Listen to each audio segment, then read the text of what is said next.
Hi guys, I'm Erica and I chose to do my topic on abortion. For those of you that do not know, abortion is when a woman deliberately terminates her pregnancy.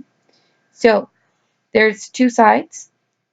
A person can either be pro-choice, which is they are advocating for abortion, or a person could be pro-life, which that person would be advocating against abortion.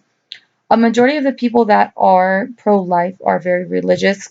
Um, they also are the people seen protesting outside of Planned Parenthood, trying to talk women into not having an abortion. My thesis states that it is a woman's constitutional right to have an abortion under certain circumstances. With that being said, it is our constitutional right under the 14th Amendment, which does say that a woman is allowed to have an abortion,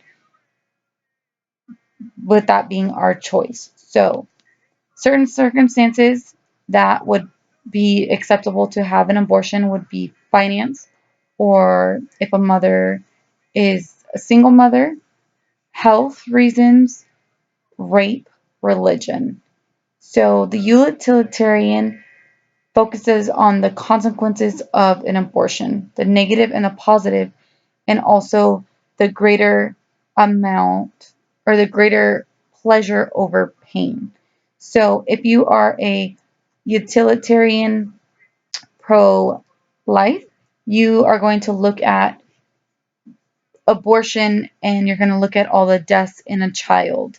But if a person is pro choice, utilitarian, sorry, I'm going to keep pronouncing that word wrong.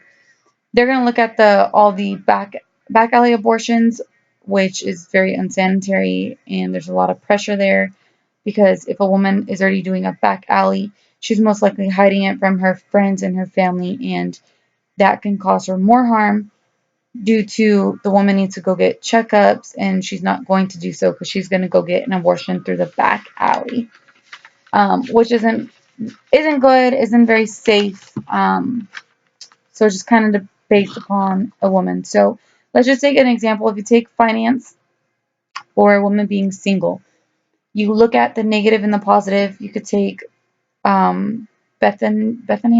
also stated you could take a pros and cons list.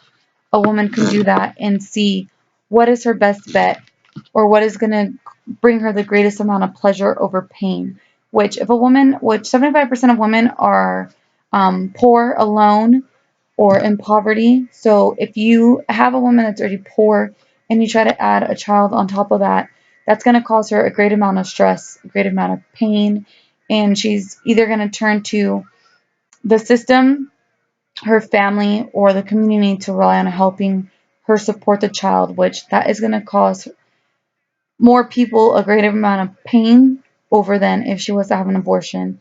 It would cause, or it would give the woman a greater amount of pleasure.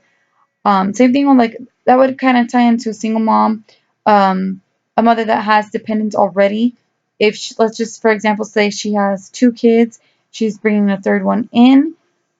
She does not have the means to raise a third child by herself, working, possibly going to school on top of two kids. So that's definitely hard. Take example for rape. 1% of women have an abortion, and the utilitarian will look at that type of situation and say, with a woman being raped and looking at her family, a woman's going to depend on her family, her friends, to help raise that child. And every day she's going to have to relive that rape incident. So every time she looks at her child, she's going to remember that. A child is going to say, "Where's my dad?" And that woman is going to have to explain that she was raped to her child. And the utilitarian person is going to see that and recognize that that's causing her more pain, causing the family and a greater amount of pain to the group rather than having an abortion. Same thing with health, which, some doctors will look at the woman and say, if you don't have an abortion, you're going to die at the end of this pregnancy. Or if you don't have an abortion, your child is going to have birth defects, which some women, they can't, they don't have the means to support that child, or they don't have the knowledge, education, patience, whatever it may be, they just do not have the means to raise a disabled child. Um, so they would consider and weigh the pros and cons and look at the negative and positive effects of that site. Also, the last one would be religion, where, it is against some religions to actually have a child out of wedlock. So a woman might have an abortion to avoid, she might have an abortion under pressure, but she also might have an abortion so she does not get rejected from her culture or looked down upon on her religion. Also, great job to Celeste for posting the first assignment on here, and I hope I made sense. It's a little hard to kind of explain everything the way I want to, and it all makes sense. But if you have questions, feel free to leave them, and I will answer them. Thank you. Have a good night. Good luck.